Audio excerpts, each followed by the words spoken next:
Hello,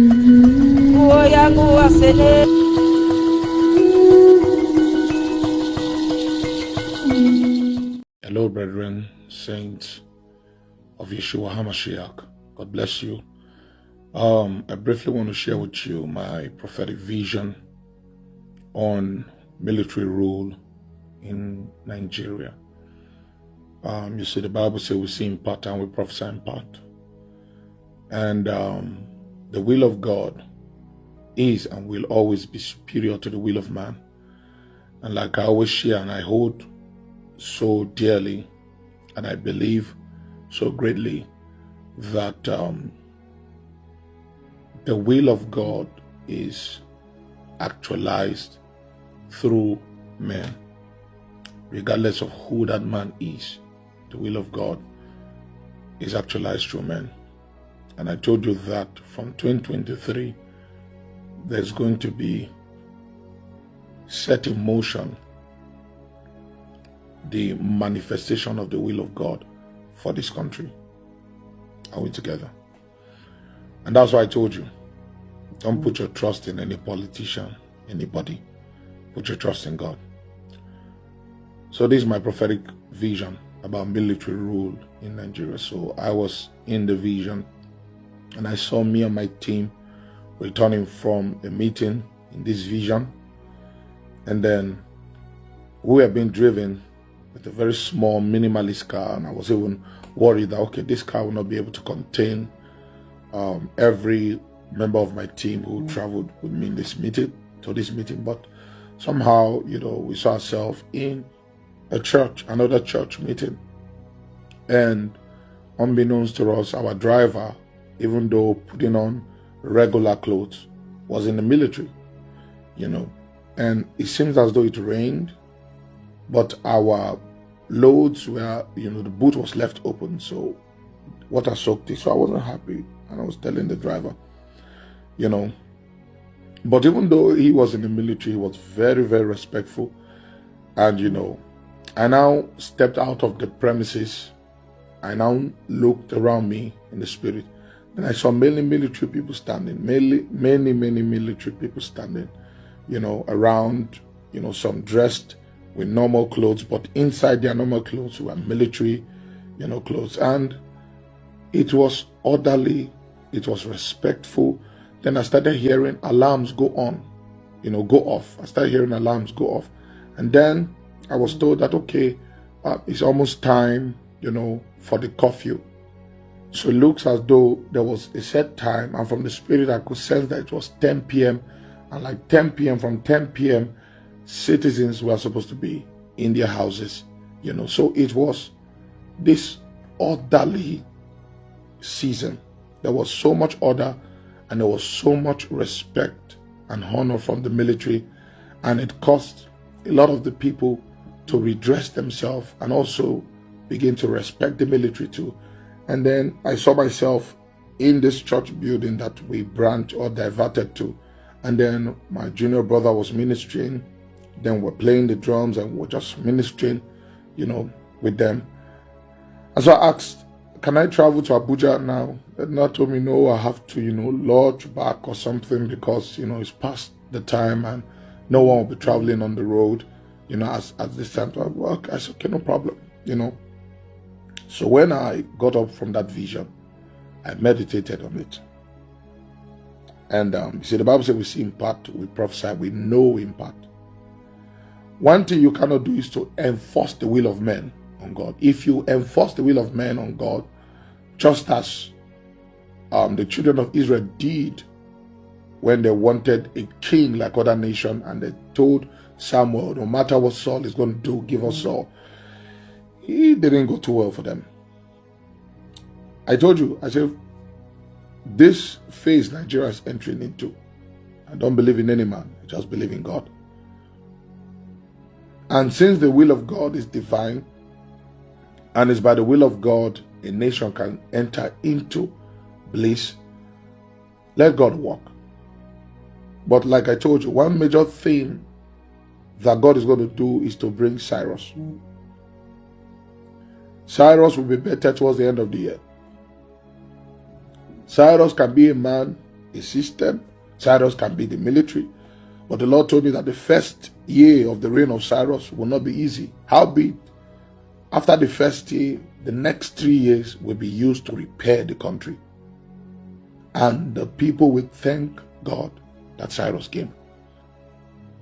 So my job as a prophet is to say the things God shows me, whether they are believed or not. I don't care.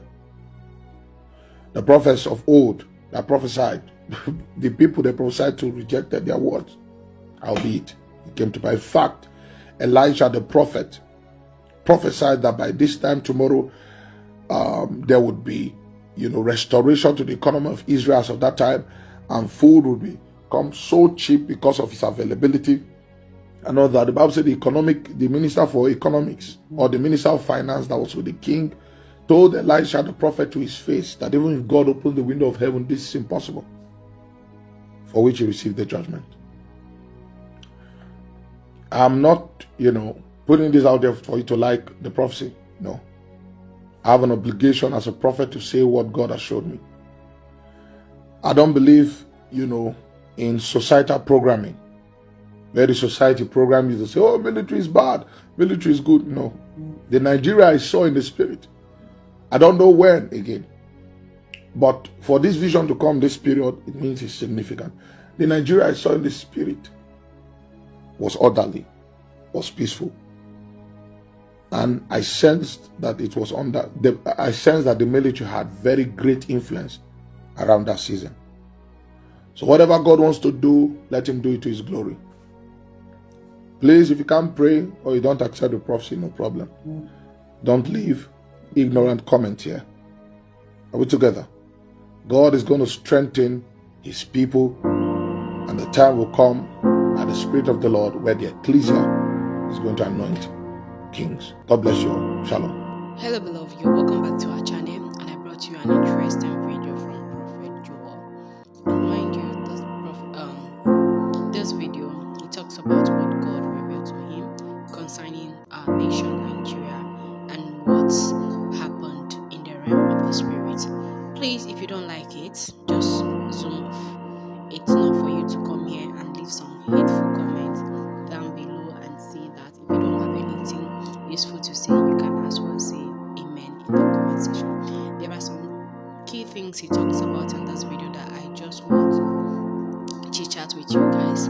First of all, he talks about the military regime, and secondly, he said that we shouldn't trust any politician, and says that, oh, this person is going to be the savior of Nigeria, or this person is going to be the one to put things in place for us Nigerians. So first of all, let's talk about the military regime. As you all know, a lot of prophecies has been dropping that if this present government is not careful, people will arise and military regime will take over, will go back to the military regime, will no longer be in this region of democracy again.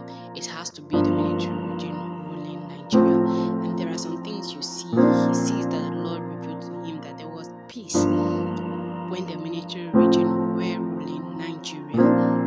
In his vision, what the Lord had showed him concerning the nation of Nigeria, that there were freedom of movement, but to some certain period of time at night you can't move from one place to another. But there was peace, there was harmony, and everywhere. And he saw a lot of military people surrounding him. Everywhere he turned his face to, almost everybody, it seems like everybody are into the military and all that. So this is something that we should think about. Will the military help us? Because there are some lots of African countries that the military has decided to take fate or matter into their own hands because they are tired of being mistreated by their bad government and all that. Because the government is there to serve the people, but it seems like the government are not ready or they want to serve the people. All they want is just to get their pocket fat and make great awareness for their children, relatives, and so on and so forth. So those few African countries, they were tired, they had enough, and they say enough is enough. We are going to put a stop to all this. We are going to take matter into our own hands because our citizens matter a lot to us. And that is what he is trying to say in this video, that military, it seems in his vision, in his trance, that because we shouldn't put our trust in those governments, because they will come there, promise us heaven and earth, and after their 4 years, you see that they have not done anything. Even those that are willing to do, but the corruption is so massive that you can't even see that they are doing. And with the state that Nigeria is right now, honestly, if the military should bust out and say honestly they want to take over, a lot of people, they are going to come out in their number to support them, because okay, since we are doing it democracy and it's actually not favoring us, let's try the military regime and see what will come out of it. Because during the military regime there was an order, that is, to be honest, if they say this particular thing should be sold for this amount, that is what you're going to sell. And another thing that we are actually facing in Nigeria currently, it's not whether the government is bad or anything. Yes, the governments are bad and they are actually contributing to a lot of things we are going through. And there's another thing that I also want to talk about. See, there's excess of naira in the system. It's as if the word bank give that, oh, Nigeria should print so amount of money, our politician will go and chook mouth in like chook money in their mouth and say, oh, print trillion, print this amount for me, I need this, I need that. Okay, during the campaign, I think volume band went to Tinubu's house and he was questioned, and he says that he misses road. So just imagine, like, as a human being, when you hear that statement, what went through your mind? Like, this is Nigeria, anything can happen. The things that you don't even expect to happen will happen, and it will go scot-free. He was never investigated. Okay, if a whole billion van misroad to your house, then what was he doing there? You didn't even call the authority. It was for some few people that saw it and noticed it that reported, and when you were asked, you say he misroad, and finally left. You give them water to drink. Just imagine. That tells you that this is Nigeria, and this is the same person that INEC decided to say, oh, this person actually won the election. When we all know that a lot of people came out in their number to vote because they are tired. I'm not saying that Obi is going to take Nigeria to that promised land, but I feel like that man would have done better. In as much as we don't put our trust in anybody, because they will come and promise us heaven and earth. Even the people that during Buhari regime, we saw that, oh, they say, oh, he has ruled as a military president, so he's going to do better, but like, let's give him chance to do, he's going to put Nigeria in order. If he was able to put Nigeria in order back in those days, so he's going to do the same. And they gave him a chance. What was the outcome? We are still suffering the consequence of that. So people say, oh, 4 years is too small for him to put things in order. Why you see that Nigeria is getting worse? And I remember 2018 again, this man was voted into power again by the same Nigeria. So it has clear, let's say the scale fall off their eye 2023. So they decided to say, okay, we are going to root for Peter Obi. Yes, he's young, he has visions, he has plan. When he was a governor before he was impeached, he actually did something for his state, and he's an honest man. Yes, probably the man would have come and still do better than what we are seeing right now. He would have put some few things in place, but not excellent. Maybe Nigeria would have decided, okay, we still want to give him extra 4 years because the effort he's putting and the things that he's doing for the nation of Nigeria, the way he's going about things, we like it. But a lot of people will come and say, oh, tribalism will come here and there. Oh, he's an evil man. If we give Nigerian to him, he's going to do that. He's going to do. Okay, but we'll keep on giving Nigerians to the Yorubas and Hausas. What has actually been the outcome? Nothing. Since Obasanjo, I don't think we have actually, and Yaradua, we have actually benefit anything from the Yorubas and the Hausa. Nothing.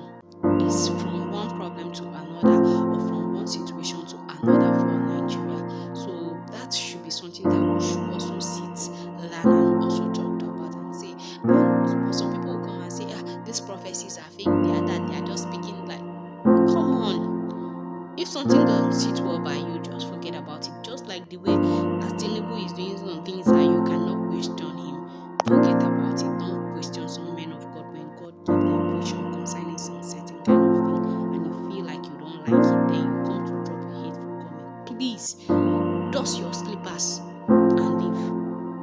If you don't have anything better to say or to contribute, just leave. It's not everything that you must put your mouth or you must type. Some people come and type a whole essay here. Please, if you don't like anything or anything here doesn't suit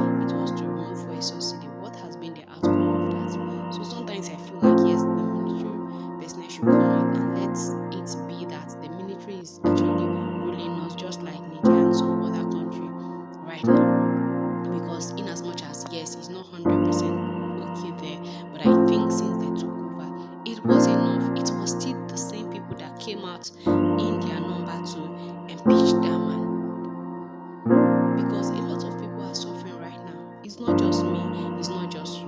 Almost everybody is affecting everybody right now. So we shouldn't come here and say that, oh, why are you talking like this, or why are you saying this, or because you feel like something don't sit well with you. But that is my opinion. But I also want to hear people's opinion. If you have something tangible to say, I also want to hear your opinion at the comment section. What you feel like, not that hateful comment. Please, I don't want to see it here. If you have something tangible that you feel like you can enlighten us more about it, please don't hesitate to drop it at the comment section below. So, guys, if you've not subscribed to our channel, what are you waiting for? Kindly pause this video, subscribe, comment, like, share with family and friends so that you don't miss out on any of our content. And also, don't forget to turn on the post notification to get notified whenever we upload a new video. And if you're a returning subscriber, I want to use this opportunity to say a very big thank you. Thank you for always supporting us, and thank you for being part of this lovely family. We love you and God love you more. Thank you very much for watching, guys. I will see you in the next one. You're blessed.